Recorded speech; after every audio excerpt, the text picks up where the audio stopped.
আওয়ামী লীগের সেক্রেটারি ওবায়দুল কাদের গত কয়েকদিন আগে বলেছে ভিডিও বার্তায় যে অনুশোচনা তো দূরের কথা, লাশের বদলে লাশ, চোখের বদলে চোখ, ভায়োলেন্সের বদলে ভায়োলেন্স করাবে তার নেতা কর্মীদেরকে দিয়ে। মানে তারা পৃথিবীর কোন জায়গায় বাস করছে? তারা নাকি ফিরে আসবে, আপা নাকি ফিরে আসবে, রাজপথ কাঁপবে, বাংলাদেশ হাসবে, আর আমরা সব গর্তে চলে যাব। কি এক স্বপ্নে তারা বাস করছে। 4,500 কোটি টাকার মূর্তি বানিয়েছিল শুধু শেখ পরিবার, শেখ হাসিনা সরকার সারা বাংলাদেশে সেই মূর্তিগুলো পর্যন্ত 24-এ ভেঙে দিয়েছে। অতএব বুঝতে হবে, বাপ মা পোলাপান বংশ এদের পূজা করবার রাজনীতি দেখবার জন্য 24 পরবর্তী জাতি সত্তা তরুণরা আসলে প্রস্তুত না।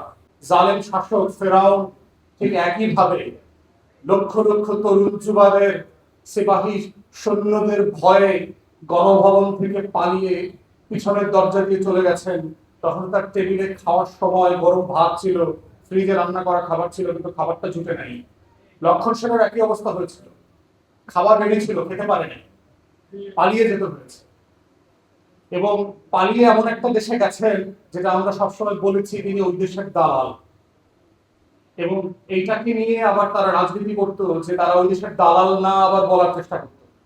কিন্তু তিনি সেখানে গিয়ে এবং ভারত সরকারের গত 2 বছরের আচরণের মধ্য দিয়ে এটা প্রমাণিত হয়েছে যে আসলে কে কাদেরকে দশকের পর দশক ধরে পুষে এই গোখরা সাপটা বানিয়েছে দুধ কলা খাইয়ে। রাজনৈতিক দলগুলো যখন জুলাইয়ের আকাঙ্ক্ষা থেকে পিছনে ফিরে আসতেছে, আমাদের তরুণরা, আমাদের যুবকরা রাজনীতির বাইরে এসে জুলাইকে ধারণ করছে, জুলাইয়ের মালিকানা নিচ্ছে।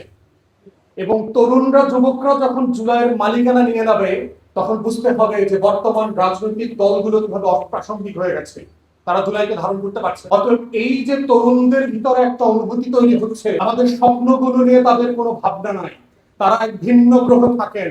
তারা মনে করেন তাদের বাপের নামে, মায়ের নামে, ছেলে মেয়ের নামে, বোন নামে গ্রাম, ইউনিয়ন, জেলা, উপজেলার নাম বদলে দেবেন এবং এটাই হচ্ছে বাংলাদেশ। সে বুঝতে পারছে না যে আমরা ওই বাংলাদেশে এখন আর থাকি না।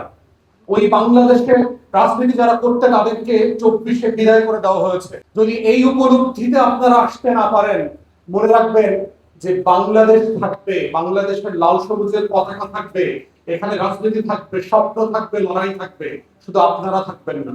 যেভাবে আওয়ামী লীগের মতো নারী হয়ে গেছেন, বাংলাদেশের সকল রাজনৈতিক দলগুলো, পুরাতন দলগুলো যারা পারিবারিক বংশধারার ভিত্তিতে মনে করছেন তারা জন্মগতভাবে এই দেশ শাসন করবার অধিকার নিয়েছেন, আপনারাও থাকবেন না। এটাই পৃথিবীর ইতিহাস, বারবার এটা হয়েছে। এবং শাওনদের যেন বাংলাদেশে আর এই দুঃসাহস না হয় 24 দিনের ফাইজলামি করা, এই ফাইজলামি করবার কোনো সুযোগ আর দেওয়া যাবে না। এবং এটা মাথায় রাখবেন, সরকারকে আমরা বলছি যদি এটা না করেন আপনাদের অস্তিত্ব গদি কিন্তু টানের মধ্যে পড়ে যাবে। এটা বাস্তবতা। অতএব আইনের ফ্রেম করতে হবে যেন মানুষ আইন হাতে তুলে না নেয়, মানুষ মব তৈরি করতে বাধ্য না করে, শাওনকে যেখানে সেখানে দেখলে যেন চটথাপ্পড় মারার উদ্যোগ কেউ না নেয়। এটা আইনের ফ্রেমে আনতে হবে, তাকে বিচারিক প্রক্রিয়ার মধ্য দিয়ে দিতে হবে। একইভাবে হীনমন্যতা দেখতেছি আওয়ামী লীগের বিচার করবানি। আওয়ামী লীগের বিচারের প্রশ্ন তো বিচারিক প্রক্রিয়া না, ইটস এ পলিটিক্যাল কোশ্চেন। এবং বাংলাদেশে ফাংশনাল গণ অভ্যুত্থানের পক্ষে সকল রাজনৈতিক দলগুলো মিলে সিদ্ধান্ত নিতে হবে আওয়ামী লীগের প্রশ্ন কি, এবং এটা সিদ্ধান্ত নেওয়া হয়ে গেছে। অথবা আমরা আশা করব অবিলম্বে আপনার আওয়ামী লীগের রাজনৈতিক কার্যক্রম নিষিদ্ধ করবার ব্যাপারে সংসদে আইন পাশ করবেন, পাশাপাশি বিচারিক প্রক্রিয়াও চলতে থাকবে।